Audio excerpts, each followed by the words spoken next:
ED সেজে প্রতারণার অভিযোগ, 14 দিনের ইডি হেফাজতে জিন্নার আলী।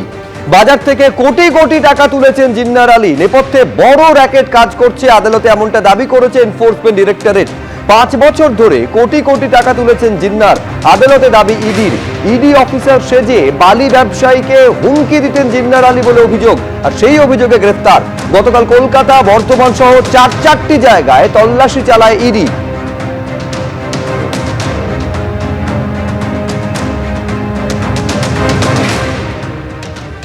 বালি চুরি, কয়লা চুরি, গরু পাচার, চাকরি বিক্রি, ধর্ষণ, ভোট লুঠের পর নতুন সংযোজন নকল ইডি অফিসার সেজে প্রতারণা। এগুলো তোলামূলের দ্বারাই সম্ভব। এক্স হ্যান্ডেলে পোস্ট করলেন শুভেন্দু অধিকারী। প্রতারক শেখ জিন্না আলী নকল ইডি অফিসার সেজে কোটি কোটি টাকা আদায় করেছে। এই সামান্য ব্যক্তি এত সাহস পায় কি করে? সাহস দেয় তোলামূল সরকার ও তোলামূল মন্ত্রী বিধায়করা।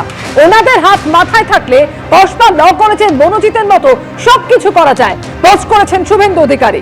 ইডির ঊর্ধ্বতন কর্তৃপক্ষের কাছে আবেদন করব, এই সকল ব্যক্তিদের হেফাজতে নিয়ে পূর্ণাঙ্গ তদন্ত করুক। পোস্টে এমনও লিখেছেন শুভেন্দু অধিকারী।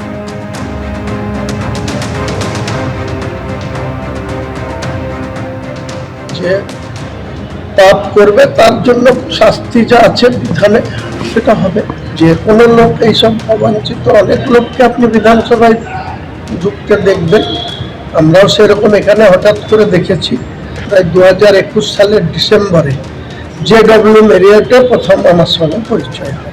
সেইভাবে চিনি না, বাড়ি কোথায় তা জানি না, বর্ধমান জেলায় বাড়ি। MLA ইমামি বিশ্বাসের সঙ্গে কিছু করে দেবো বলে 10 লাখ টাকা নিয়েছিল। পরে ওকে বলেছিলাম যে তুমি খেতেছো নাকি, ওকে টাকা দেয়, দিয়ে ওকে ধরে আদালত করে নেওয়া হয়েছে। মানে আমি ছবিটা দেখলাম, এটা আমরা বিধানসভার বাইরে যে বসি বারান্দায়, তার ছবি। বিধানসভায় বহু লোক আসে, তারা বসে, তাদের ছবি। আমরা তাদের চিনিও না, তাদের সঙ্গে কোনো কথাও নাই, কোনো জায়গায় তাদের কোনো ব্যাপার নাই। এবার কে কোথায় অন্যায় করছে, কি করছে, তার বিচার তারা করবে। আর আমরা জনপ্রতিনিধি, বিভিন্ন মানুষ আমাদের কাছে আসে, ছবি তোলে, ছবি নেয়। এবার কে ভালো কে খারাপ এটা আমরা জানি না, আমরা জিন্নাত আলী চিনিও না।